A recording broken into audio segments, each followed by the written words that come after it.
Autobiography of a Yogi chapter 1। मेरे माता पिता एवं मेरा बचपन। परम सत्य की खोज और उसके साथ जुड़ा गुरु शिष्य संबंध प्राचीन काल से ही भारतीय संस्कृति की विशेषता रहा है। इस खोज के मेरे अपने मार्ग ने मुझे एक भगवत स्वरूप सिद्ध पुरुष के पास पहुंचा दिया, जिनका सुघड़ जीवन युग युगांतर का आदर्श बनने के लिए ही तराशा हुआ था। वे उन महान विभूतियों में से एक थे जो भारत का सच्चा वैभव रहे हैं। ऐसे सिद्ध जनों ने ही हर पीढ़ी में अवतरित होकर अपने देश को प्राचीन मिस्र एवं बेबीलोन के समान दुर्गति को प्राप्त होने से बचाया है। मुझे याद आता है, मेरे शैशव काल में पिछले जन्म की घटनाओं की स्मृतियां मेरे स्मृति पटल पर उभर रही थीं। तथापि ये स्मृतियां उन घटनाओं के घटित होने के क्रम के अनुसार नहीं थीं। बहुत पहले के एक जन्म की स्पष्ट स्मृतियां मुझ में जागती थीं, जब मैं हिमालय में रहने वाला एक योगी था। अतीत की इन झांकियों ने किसी अज्ञात कड़ी से जुड़कर मुझे भविष्य की भी झलक दिखाई। शिशु अवस्था की असहाय के अवमाननाओं की स्मृति मुझ में अभी भी बनी हुई है। चल फिर पाने में और अपनी भावनाओं को मुक्त रूप से व्यक्त कर पाने में असमर्थ होने के कारण मैं विक्षुब्ध रहता था। अपने शरीर की अक्षमताओं का भान होते ही प्रार्थना की लहरें मेरे भीतर उठने लगती थी। मेरे व्याकुल भाव अनेक भाषाओं के शब्दों में मेरे मन में व्यक्त होते थे। विविध भाषाओं के आंतरिक संभ्रम के बीच में धीरे धीरे अपने लोगों के बंगाली शब्द सुनने का अभ्यस्त होता गया। यह थी शिशु मस्तिष्क की मन बहलाने की सीमा, जिसे बड़े लोग केवल खिलौनों और अंगूठा चूसने तक ही सीमित मानते हैं। इस मानसिक विक्षुब्धता और मेरे साथ ना देने वाले शरीर के कारण कई बार मैं झल्लाकर आकुलता से रो पड़ता था। मेरी आकुलता पर परिवार में सबको होने वाला विस्मय मुझे याद है। सुखद स्मृतियां भी अनेक हैं। मेरी माँ का दुलार और तुतलाने तथा लड़खड़ा के चलने के मेरे आरंभिक प्रयास। इन आरंभिक सफलताओं को सामान्यतः जल्दी ही भुला दिया जाता है, परंतु फिर भी ये आत्मविश्वास की स्वाभाविक आधारशिलाएं होती हैं। मेरी इन सुदूरगामी स्मृतियों का होना कोई अपूर्व बात नहीं है।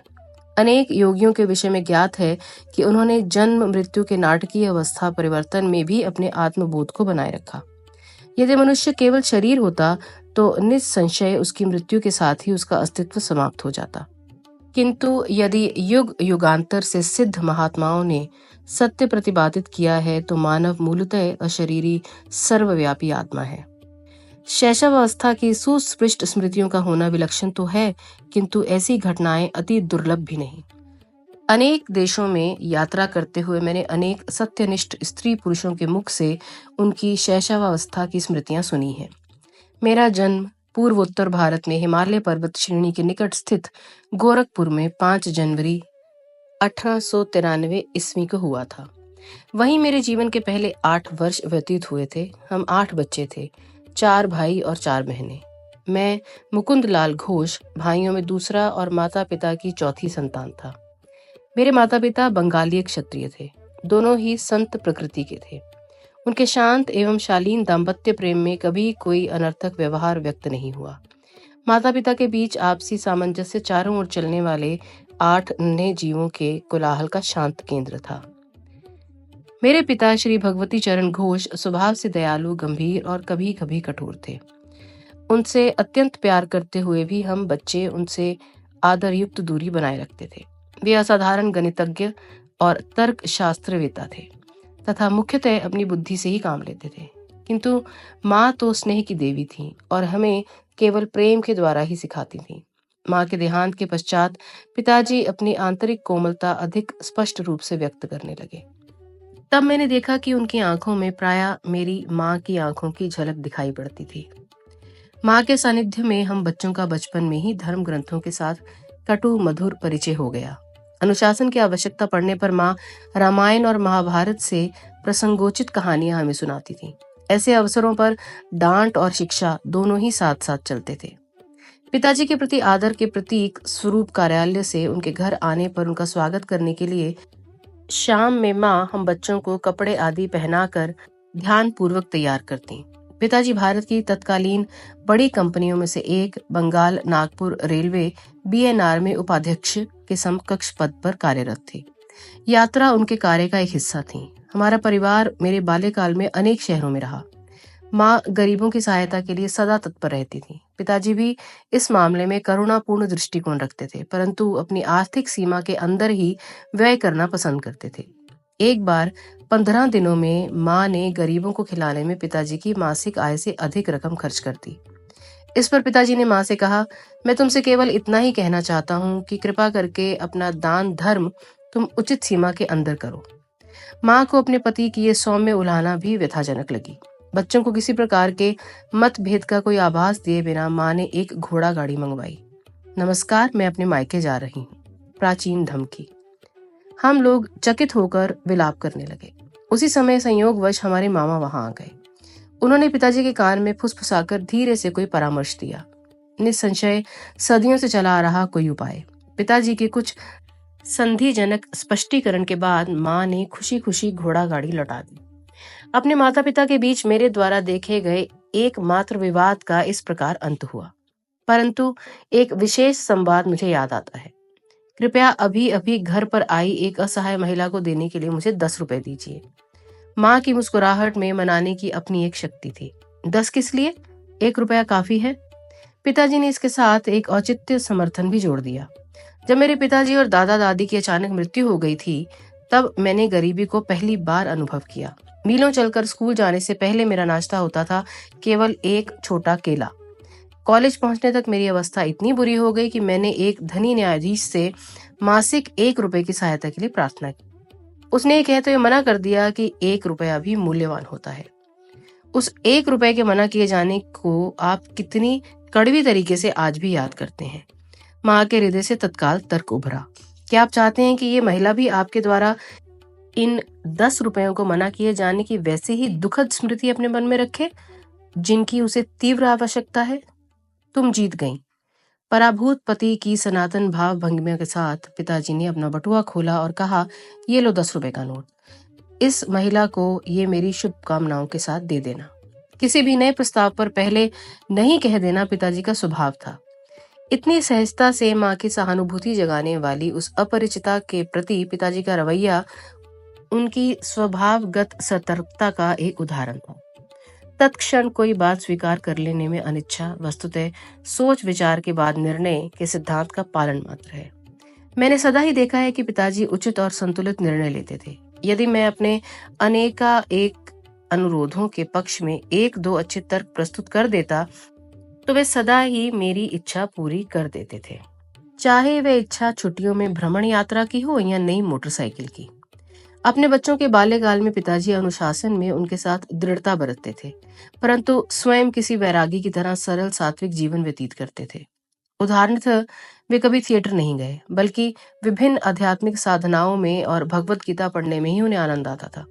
उन्होंने सारे सुख उपभोगों का त्याग कर दिया था। यहाँ तक कि वे जूतों की एक जोड़ी का भी तब तक प्रयोग करते थे जब तक कि वह बिल्कुल ही प्रयोग ना करने योग्य ना हो जाए। मोटर कारें साधारण चलन में आ जाने के बाद उनके बेटों ने कारें खरीद ली, परंतु पिताजी प्रतिदिन अपने ऑफिस जाने के लिए ट्राम गाड़ी की सवारी में संतुष्ट रहते थे। सत्ता या वर्चस्व प्राप्त करने के लिए धन संचय करने में पिताजी की कोई रुचि नहीं थी। कोलकाता अर्बन बैंक का गठन करने के बाद स्वयं अपने लाभ के लिए उसके शेयर रखने से उन्होंने इनकार कर दिया। उनकी इच्छा तो अपने अतिरिक्त समय में केवल अपने नागरिक कर्तव्य का निर्वाह करने की थी। पिताजी की पेंशन लेकर सेवानिवृत्त हो जाने के कई वर्षों बाद बंगाल नागपुर रेलवे के बही खातों की जांच करने के लिए इंग्लैंड से एक अकाउंटेंट महोदय भारत आए। विस्मित जांच अधिकारी ने देखा कि पिताजी ने उचित समय पर अदा न किए गए किसी बोनस के लिए कभी कोई आवेदन नहीं किया था। उन्होंने कंपनी को बताया, इन्होंने अकेले 3 आदमियों के बराबर काम किया है। पिछली क्षति पूर्ति स्वरूप इनका 1,15,000 रुपया कंपनी से निकलता है। कंपनी के कोषाध्यक्ष ने उक्त रकम का चेक पिताजी को भेज दिया, पर मेरे पिताजी ने इस घटना को इतना नगण्य माना कि वे परिवार को इसकी सूचना देना भी भूल गए। बहुत बाद में मेरे सबसे छोटे भाई विष्णु ने बैंक द्वारा दिए गए विवरण में इतनी बड़ी धनराशि जमा देखकर पिताजी से इसके बारे में पूछा था। भौतिक लाभ में इतना उल्लासित क्यों हो? पिताजी ने कहा, समभाव को जिसने अपना लक्ष्य बना लिया हो वह ना तो किसी लाभ से उल्लासित होता है, ना ही किसी हानि से दुखी। वह जानता है कि मनुष्य इस संसार में खाली हाथ आता है और खाली हाथ ही जाता है। अपने वैवाहिक जीवन में पदार्पण करने के शीघ्र बाद ही मेरे माता पिता एक महान गुरु बनारस के लहरी महाशय के शिष्य हो गए। इस संपर्क से पिताजी के पहले से ही विरक्त स्वभाव को और बल मिला। माँ ने एक बार मेरी सबसे बड़ी बहन रोमा को एक उल्लेखनीय बात बताई। तुम्हारे पिताजी और मैं संतान प्राप्ति के लिए वर्ष में मात्र एक बार पति पत्नी के रूप में साथ सोते हैं। पिताजी लहरी महाशय से अविनाश बाबू के माध्यम से मिले थे। अविनाश बाबू बंगाल नागपुर रेलवे के कर्मचारी थे। गोरखपुर में मेरे बचपन में अविनाश बाबू मुझे अनेक भारतीय संतों की मन को तल्लीन कर देने वाली कहानियां सुनाया करते थे। वे सदा अपने गुरु की श्रेष्ठतर महिमा के विषय में श्रद्धा पूर्वक कुछ न कुछ कहकर ही अपनी कहानी समाप्त करते थे। तुमने कभी सुना है किन असाधारण परिस्थितियों में तुम्हारे पिताजी लहरी महाशय के शिष्य बने थे? गर्मियों के मौसम में एक अलसाए दिन मैं और अविनाश बाबू मेरे घर के हाथे में बैठे थे। तब उन्होंने मेरी उत्सुकता जगाने वाला ये प्रश्न मुझसे किया। मैंने आशा भरी मुस्कुराहट के साथ ना में सर हिलाया।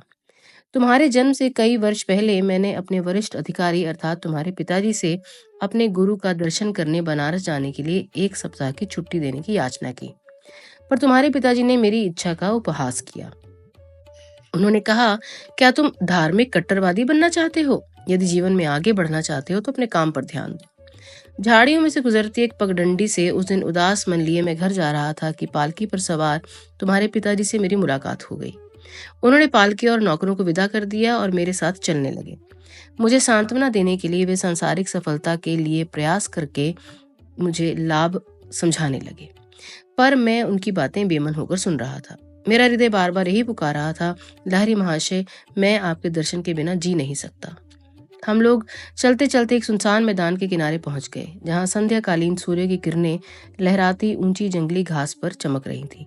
हम लोग उस मनोरम दृश्य को देखने के लिए रुक गए। वहां उस मैदान में हमसे कुछ ही गज की दूरी पर मेरे महान गुरु अकस्मात प्रकट हो गए।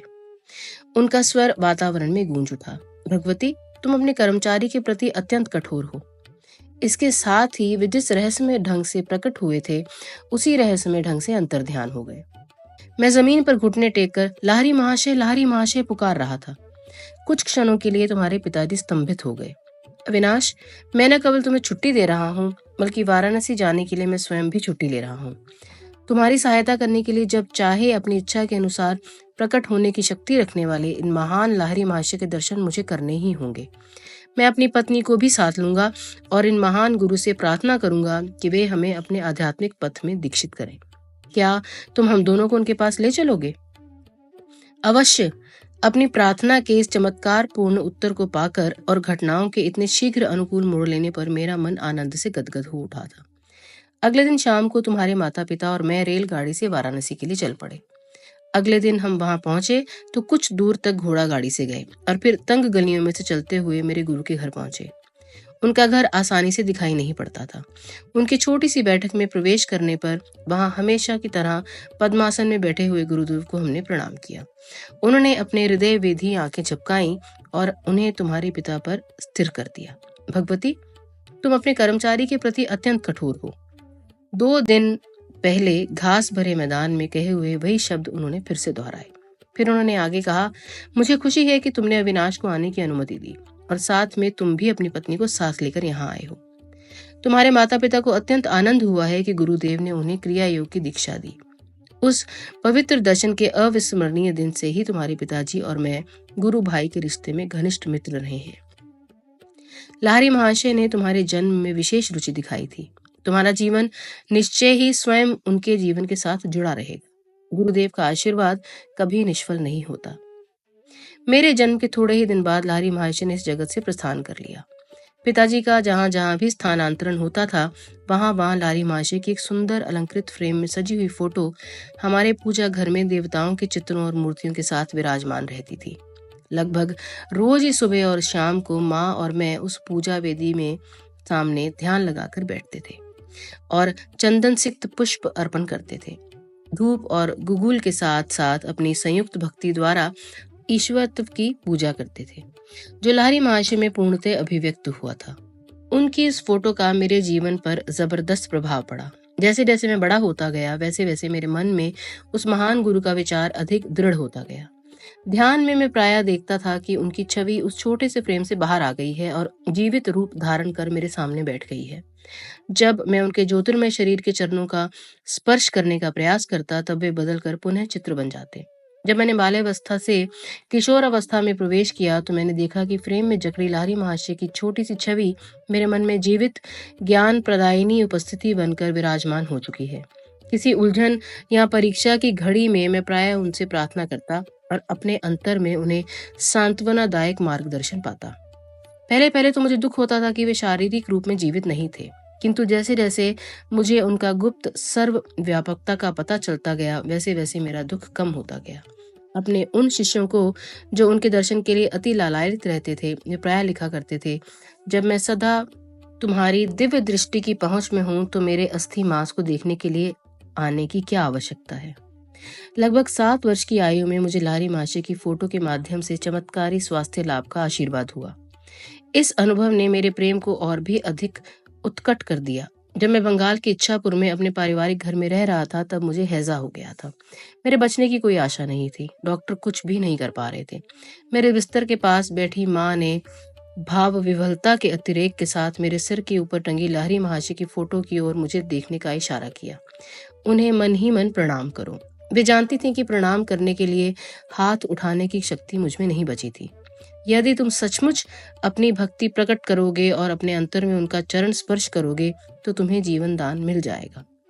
मैंने उनकी फोटो की ओर देखा, तो वहां चौंधियाने वाला प्रखर प्रकाश दिखाई पड़ा, जिसने मेरे शरीर और पूरे कमरे को अपने में समा लिया। मेरी मिचलाहट और अन्य लक्षण समाप्त हो गए। मैं स्वस्थ हो गया। तत्क्षण ही मुझमें इतनी शक्ति आ गई कि अपने गुरु में अपार श्रद्धा रखने वाली माँ का मैंने झुककर चरण स्पर्श किया। माँ बार बार उस छोटी सी फोटो पर अपना माथा टेक रही थी। हे सर्वव्यापी गुरुदेव, मैं आपकी कृतज्ञ हूँ कि आपके आलोक ने मेरे पुत्र को अच्छा कर दिया। मैं समझ गया कि उन्होंने भी उस तेजोमय ज्योति का दर्शन किया था, जिसकी महिमा से मैं उस साधारणतः प्राणघातक साबित होने वाली बीमारी से एकाएक अच्छा हो गया था। मेरे पास जो कुछ भी अनमोल चीजें हैं, उनमें वह एक फोटो भी है। स्वयं लाहिरी महाशय द्वारा पिताजी को दी गई ये फोटो एक पवित्र स्पंदन से युक्त है। इस फोटो के पीछे भी एक चमत्कारिक कहानी है। मैंने ये कहानी पिताजी के गुरु भाई काली कुमार राय से सुनी थी। ऐसा प्रतीत होता है कि लाहिरी महाशय को अपनी फोटो खिंचवाना अच्छा नहीं लगता। एक बार उनके विरोध के बावजूद उनकी और उनके कई शिष्यों की, जिनमें काली कुमार राय भी शामिल थे, एक सामूहिक फोटो खींची गई। पर उस समय फोटोग्राफर के आश्चर्य की सीमा न रही जब उसने देखा कि उस फोटो में सब शिष्यों के चित्र तो एकदम स्पष्ट दिखाई दे रहे थे, परंतु बीच में जहां उसने लाहिरी महाशय का चित्र होने की सार्थक आशा की थी, कोई आकृति नहीं थी। वह स्थान बिल्कुल खाली था। इस विस्मयकारी घटना पर खूब चर्चा हुई। एक शिष्य गंगाधर बाबू ने, जो एक कुशल फोटोग्राफर थे, डींग मारी कि लाहिरी महाशय चाहे जो कर लें, वे उनकी फोटो अवश्य खींच सकते हैं। अगले दिन प्रातःकाल जब गुरुदेव लकड़ी की बेंच पर पद्मासन में बैठे थे और उनके पीछे एक कपड़े का पर्दा भी लगा दिया गया था, तब गंगाधर बाबू अपने साज सामान के साथ वहां पहुंच गए। सफलता के लिए सारी सावधानियां बरतते हुए उन्होंने उत्कंठापूर्वक 12 फोटो खींचे, किंतु शीघ्र ही उन्हें दिखाई पड़ा कि हर प्लेट पर लकड़ी की बेंच और पर्दे का चित्र तो स्पष्ट है, पर गुरुदेव की आकृति का पुनः कहीं पता नहीं। गंगाधर बाबू का अभिमान चूर चूर हो गया। अश्रु बहाते हुए वे दौड़े दौड़े लाहिरी महाशय के पास पहुंचे। कई घंटों के बाद लाहिरी महाशय ने इस सार गर्भित वाक्य के साथ अपना मौन तोड़ा। मैं ब्रह्म हूँ। क्या तुम्हारा कैमरा सर्वव्यापी अगोचर का चित्र खींच सकता है? गंगाधर बाबू ने कहा, मैं देख रहा हूँ कि नहीं खींच सकता, परंतु हे सर्वज्ञ गुरुदेव, आपके देह मंदिर की एक फोटो प्राप्त करने की बहुत इच्छा है। मेरी दृष्टि संकुचित रही है। आज तक मैं ये नहीं समझ पाया कि आप में ब्रह्म पूर्ण रूप से वास करता है। फिर कल सुबह आओ, मैं तुम्हारे कैमरे के सामने बैठकर फोटो खिंचवा लूंगा। पुनः फोटोग्राफर ने अपना कैमरा फोकस किया। इस बार अगोचर रहस्यमयता के आवरण से रहित उस पवित्र महापुरुष की आकृति प्लेट पर स्पष्ट रूप से उभर आई। गुरुदेव ने इसके बाद कभी अपना कोई फोटो नहीं खिंचवाया, कम से कम मैंने नहीं देखा। वही फोटो इस पुस्तक में छपी है। सांचे में ढली लाहिरी महाशय की मुखाकृति से कुछ पता नहीं चल पाता कि वे किस कुल वंश के थे। उनकी रहस्यमय मुस्कान में ईश्वर साक्षात्कार के आनंद की कुछ कुछ झलक दिखाई देती है। बाह्य जगत में नाम मात्र की रुचि का संकेत देती उनकी अर्धोन्मीलित आंखें आंतरिक परमानंद का संकेत करती हुई आधी बंद भी हैं।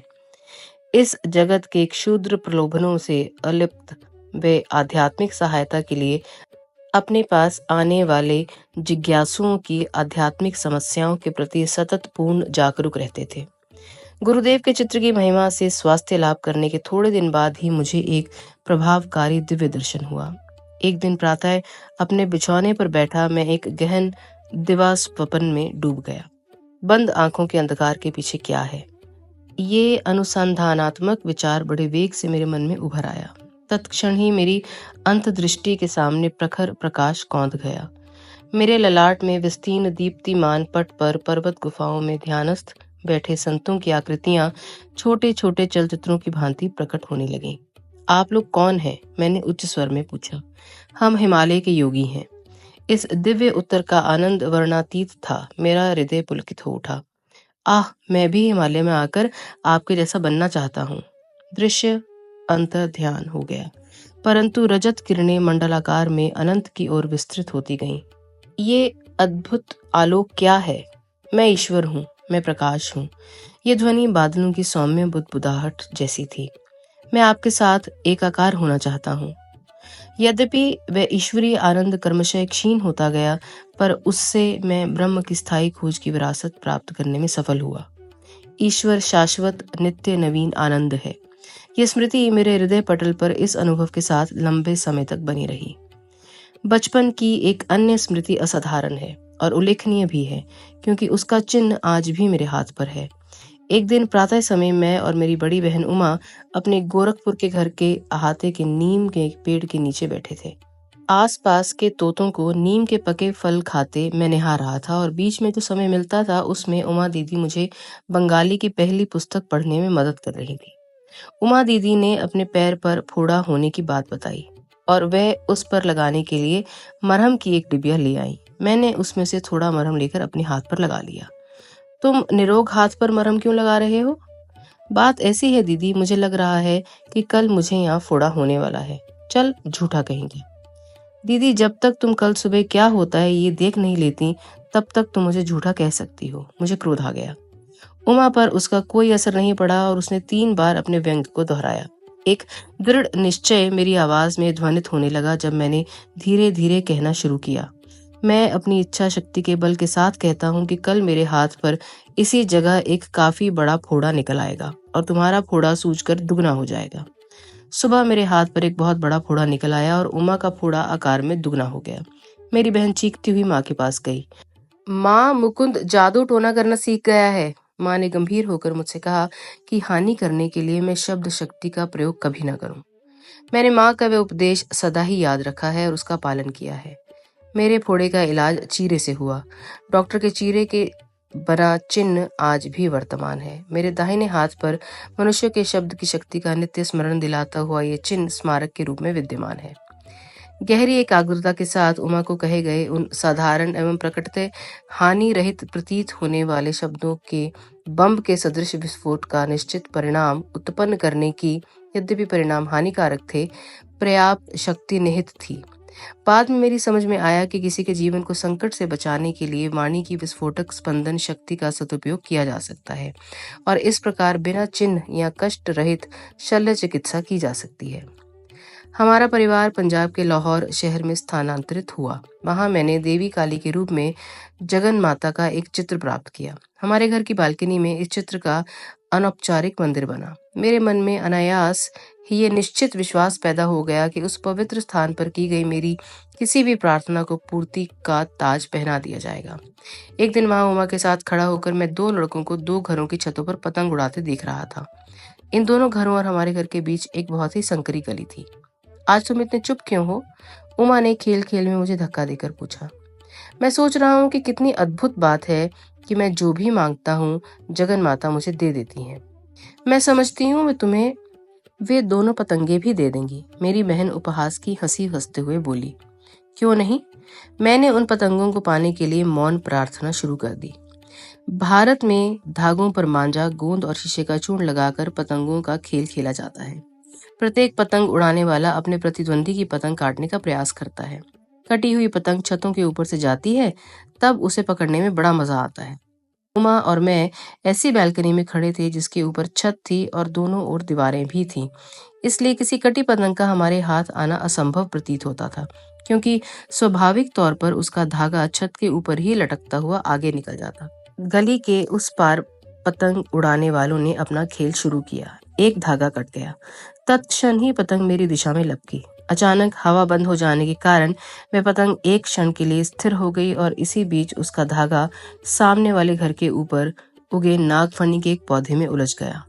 मेरे पकड़ने के लिए एक पूरा फंदा बन गया। मैंने ये पुरस्कार उमा को सौंप दिया। ये तो केवल एक असाधारण संयोग था, न कि तुम्हारी प्रार्थना का उत्तर। यदि वह दूसरी पतंग भी तुम्हारे पास आ जाए तो मैं मानूंगी। दीदी की काली आंखों से उनके शब्दों की अपेक्षा कहीं अधिक विस्मय प्रकट कर रही थी। मैंने तीव्रता से अपनी प्रार्थनाएं जारी रखी। उस दूसरे पतंग उड़ाने वाले के जोर से झटका मारने के कारण उसका धागा भी टूट गया। हवा में नाचती हुई पतंग मेरी ओर आने लगी। मेरे सहायक नागफनी के पौधे ने फिर से धागे को उलझाकर आवश्यक फंदा बना दिया ताकि मैं उसे पकड़ सकूं। मैंने अपना यह दूसरा पुरस्कार भी उमा को भेंट कर दिया। सचमुच जगन माता तुम्हारी प्रार्थना सुनती हैं। ये सब मेरे लिए विलक्षण है। दीदी भयभीत मृग शावक की भांति भाग गई। तो दोस्तों, यहाँ खत्म होता है हमारा पहला प्रकरण ऑटोबायोग्राफी ऑफ अ योगी किताब का। मैं आपके लिए दूसरा अध्याय लेकर जल्दी ही उपस्थित होंगी। तब तक के लिए जुड़े रहिए। मैं हूँ आपकी दोस्त रोशनी और आप सुन रहे हैं बातचीत विद रोशनी।